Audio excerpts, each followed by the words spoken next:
So I wrote in a column for Sports Pac-12, who Dash Sports TV has a partnership with for written content, that Joshua Kelley was the best UCLA running back of the 2010s, better than Paul Perkins, better than Johnathan Franklin.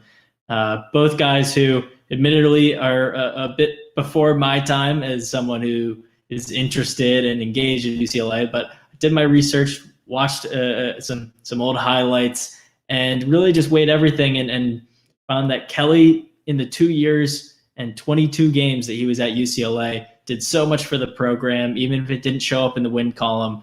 And I think that he was more explosive and meaningful than the other two, despite not really having a great team around him. So, Jack, what are your thoughts on the situation? Where do you think Kelley ranks among those three and the running backs at UCLA of the 2010s? Growing up in California, I was a UCLA fan for most of my life. Been following them for quite a while, and I've never seen anyone like Johnathan Franklin. Johnathan Franklin was a workhorse, and he helped Brett Hundley and that team really bring UCLA back into the conversation nationally.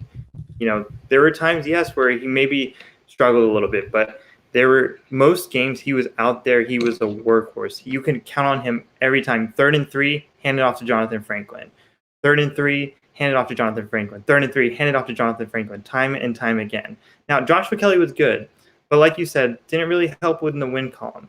Johnathan Franklin and his teams were winners. I know they had Brett Hundley. They had quite a bit of NFL talent, but Johnathan Franklin was really the backbone of the team. He was really someone that inspired them and led them to a lot of victories, honestly. Yeah, Johnathan Franklin was obviously a very good running back. It takes a certain kind of player to get 2,000 yards from scrimmage, 15 touchdowns from scrimmage. That's what he did in 2012, his senior year. But, I mean, you compare what he did to Joshua Kelley's performance over the last 2 years. Kelley did it with just a revolving door at the whole offensive line. He had Boss Tagaloa, who ended up being a good center when it was all said and done. He moved from the defensive line to center Kelley's junior year, and then totally regressed during Kelley's senior year, or redshirt senior year. So that's just kind of the epitome of what Joshua Kelley had to deal with. Like you said, Franklin was surrounded by Jim Mora, who was new in college. He was an NFL-style coach. Brett Hundley, who was one of the best quarterbacks in the country.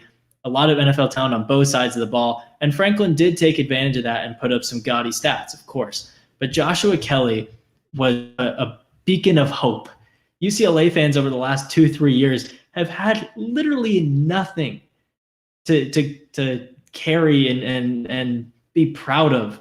And Chip Kelley has been a dud through 2 years, waste of money. They've fired Steve Alford in basketball. Nothing's happened since Lonzo Ball left. Josh Rosen, who's supposed to be the savior, the chosen one, he kept getting hurt. Jim Mora was booted. It's just been a mess. The academic scandals, the Stanford passing UCLA in total NCAA championships. It's been a dark 3 or 4 years for UCLA fans, and it is tough. Joshua Kelley is probably alongside Caitlin Ohashi and her vile gymnastics routine, the shining light of this era of UCLA athletics. You saw Kelley tear apart a USC defense that was bowl-bound in the Rose Bowl. The place was going crazy, and he put up almost 300 yards and a game-sealing touchdown in the. He will forever be an icon for that. I know Johnathan Franklin had success against USC, and he won those games, and it was a large part because of him. Joshua Kelley against USC, that is the Joshua Kelley game. Yeah, and obviously, Joshua Kelley. And it always will be, and he'll always be remembered for that. And that game is probably the best moment for UCLA football in recent memory.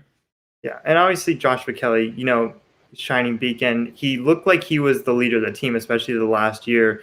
They struggled a little bit, especially out of the gates, non-conference, but he always just seemed to be a stabilizing force for them. And that USC game that you're talking about, obviously huge. But Johnathan Franklin, it takes a special thing to be a winner here at UCLA. We haven't had the football success of a USC, of an Oregon in the past decade or two. But Johnathan Franklin and his team really showed out. And when you finish top 10 in career rushing yards of the Pac-12, yes, I get it. Josh Kelley didn't have that many years to do it. He didn't have the same system that Johnathan Franklin did, and things are starting to move progressively more and more towards passing.